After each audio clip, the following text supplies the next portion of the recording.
মুখ্যমন্ত্রী শুভেন্দু অধিকারীকে হত্যার ষড়যন্ত্রের অভিযোগ। বর্ধমান থেকে গ্রেপ্তার করা হয়েছে জৈশ-ই মোহাম্মদ জঙ্গিকে। কাশ্মীরে সাজ্জাদ ভাট গোষ্ঠীর জঙ্গি হামিদ মন্ডল গ্রেপ্তার। সাজ্জাদ ভাট গোষ্ঠীর জঙ্গি হামিদ মন্ডল গ্রেপ্তার। বর্ধমানে রেনেসা হাউজিং এ হানা দিয়ে হামিদকে গ্রেপ্তার করলো বেঙ্গল এসটিএফ। এই রেনেসা হাউজিং থেকে আমাদের সঙ্গে রয়েছেন আমাদের সহকর্মী মনতোষ। যাব মনতোষের কাছে। মনতোষ, এই যাকে ধরা হয়েছে রেনেসা হাউজিং এ কি তার কোনো ফ্ল্যাট ছিল, মানে কেনা ফ্ল্যাট ছিল নাকি ভাড়া নিয়ে থাকতো? যারা ওখানে থাকতেন, অন্যান্য আবাসিক যারা আছেন তারা চিনতেন, তাদের সঙ্গে কথা হয়েছে, এর পরিচয় কি ছিল? দেখো শুভজিৎ, জানাই যে রেনেসা যে হাউসিং, এখানে প্রায় 16 থেকে 18টি হাই রাইজ বিল্ডিং রয়েছে। তোমার ছবিগুলো একবার দেখাই, আমি সহকর্মী গোপালকে বলবো ছবিগুলো দেখাতে। এবং এখানে যে হাই রাইজ বিল্ডিংগুলো তুমি দেখতে পাচ্ছ, এখানে এই অ্যাপার্টমেন্টের মধ্যে 4টি বিল্ডিং আছে। রোহিণী নাম এবং রোহিণী 9, 10, 11, 12 এই 4টে অ্যাপার্টমেন্ট রয়েছে। এবং যারা স্থানীয় রয়েছেন, যারা এখানকার আবাসিক, তারা যেটা জানাচ্ছেন যে এখানে কিন্তু প্রচুর পরিমাণের যারা ফ্ল্যাট রয়েছে সেই ফ্ল্যাটে ভাড়া থাকে। এবং সেই রকমই একটি ফ্ল্যাট ভাড়া নিয়েছিল এখানকার যাকে জঙ্গি সন্দেহে গ্রেপ্তার করা হয়েছে, তাকে এখান থেকে এই একটি ফ্ল্যাট ভাড়া নিয়েছিল প্রায় 1.5 থেকে 2 মাস আগে। এই ফ্ল্যাটে তিনি এসছিলেন, তিনি এখানে থাকতেনও। তবে স্থানীয়রা যেটা জানাচ্ছেন যে আশেপাশের মানুষদের সঙ্গে সেভাবে তিনি কথা বলতেন না। এবং তারা পরিবারে 5 জন ছিলেন, 2 ছেলে 1 মেয়ে এবং স্বামী স্ত্রী 2 জন থাকতেন। এবং তিনি যারা আশেপাশে রয়েছেন তাদের তিনি যেটা জানাচ্ছিলেন যে তিনি আইটি কোম্পানিতে চাকরি করেন কলকাতাতে, এবং সেভাবে তাকে এখানে দেখাও যেত না, এমনটা কিন্তু যারা স্থানীয় রয়েছেন, আবাসিক রয়েছেন, তারা সেটা জানাচ্ছেন। এর পাশাপাশি তিনি কারোর সঙ্গে সেভাবে সাড়া দিতেন না, কথা বলতেন না। এবং টোটালি তিনি হিন্দিভাষী ছিলেন, তার পরিবারে হিন্দিভাষী পরিবার ছিল, এমনটাই কিন্তু যারা স্থানীয় তারা জানাচ্ছেন। এবং সেই কারণেই সেভাবে কথা হতো না। এবং এর পাশে সিকিউরিটি নিয়ে তোমরা যেটা জানাই যে 4টে বিল্ডিংয়ের 9, 10, 11, 12 4টে বিল্ডিংয়ের এখানে সিকিউরিটি রয়েছেন। দিনের বেলা 1 জন সিকিউরিটি থাকেন এবং মোট 4টে সিকিউরিটি। আমি একজন সিকিউরিটি রয়েছেন, তার সঙ্গে কথা বলার চেষ্টা করবো। দাদা, আপনি কি চিনতেন ওনাকে? না না না, আমরা এখানে কাউকে চিনি না। আমাদের সিস্টেমটা কি, মানে কি যে নাম সই করে উপরে বসা, হ্যাঁ সেরকম কি হয়? হ্যাঁ, এগুলো হয়। হ্যাঁ, তা ওই যারা এখানে থাকেন, হ্যাঁ, মানে তাদের সঙ্গে আমাদের কোনো পরিচয় নেই। আমরা নিজের কাজ করি, ওনারা কে আসছেন না আসছেন আমরা ওগুলো জাস্ট দেখি, যে সেরকম সন্দেহ হলে আমরা জিজ্ঞাসা করি। ওই ফ্ল্যাটটা ভাড়া থাকতেন তো? সেটাও জানি না। তাহলে না। আপনি এখানে সই করতে বলছেন, সই কিভাবে? না, ওনাদের সই না। আচ্ছা ওনারা তো স্যার আসেন, ওরা নিজের বাড়িতে যায়। আচ্ছা। হ্যাঁ, যেহেতু কোনো লগবুক আছে এখানে সই করার জন্য? লগবুক আছে, লগবুকটা শেষ হয়ে গেছে। আচ্ছা অফিস থেকে নতুন লগবুক দিয়ে বলে কালকে না পরশু নিয়ে গেছে, যাও হবে।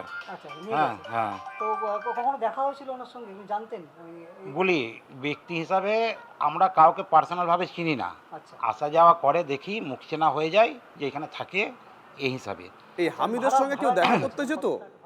রেজিস্টারে লেখা হতো নিশ্চয়ই, কেউ গেলে। এগুলো যারা হামিদ বলে যাকে গ্রেপ্তার করা হয়েছে, তার সঙ্গে কেউ দেখা করতে এসেছিল কখনো, সেরকম কিছু জানেন? না না না, ওই যিনি গ্রেপ্তার হয়েছে ওনার নাম হামিদ, তাও জানি না আমরা।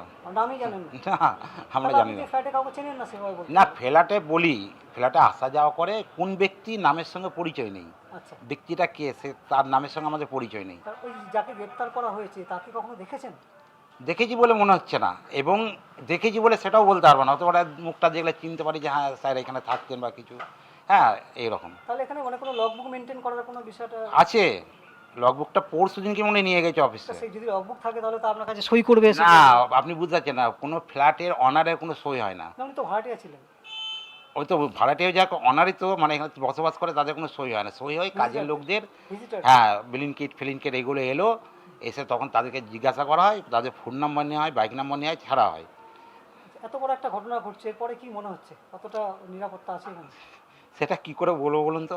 এইখানে তো আমাদের ডিউটি তো মোটামুটি সব জায়গায় ছেলে আছে, ডিউটি করা হয়, আর দিনের বেলায় সেরকম কোনো ঘটনা ঘটে না। রাতেও কোনো এরকম মোটামুটি দীর্ঘ মানে কয়েক বছরই হয়ে গেল সেরকম ঘটনা, 2-একটা ঘটনা ঘটেছিল। এই তারপর থেকে ঘটনার পরে ডিউটি। আপনি তো সিকিউরিটির দায়িত্বে আছেন নিজে একজন, তো কতটা আপনি আতঙ্কের মধ্যে আছেন? বেশ, তোমার কাছে আবার আসবো, তুমি কথা বলো, তথ্য সংগ্রহ করো। ওখানে স্থানীয় বাসিন্দা যারা, তাদের সঙ্গেও তুমি কথা বলেছিলে মনতোষ, তারা কি বলছেন শোনাই। না, কারণ এখানে ভয় পাচ্ছি যে কিভাবে বাচ্চা নিয়ে থাকবো।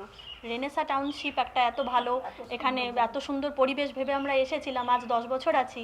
তো এরকম হঠাৎ করে যে এরকম হবে সেটা বুঝতে পারছি না, কি কেন কি কারণে। আর যখন ভাড়া দেয়াই হচ্ছে, আমার মতে বলে কি ভাড়া দিলে একটুখানি দেখে শুনে সব কিছু করে বিচার করে ইয়ে করে তারপরে ভাড়া বসানো উচিত। এবং হুটহাট করে এরকম করে ভাড়া দেবে বা ইয়ে করবে আমি তো দেখিনি ওই যে ভাড়া দিচ্ছে তাকে আমি দেখিনি। আচ্ছা, বাড়ির মালিক আপনার না, আমি তো তাকে আজ পর্যন্ত দেখিও নি।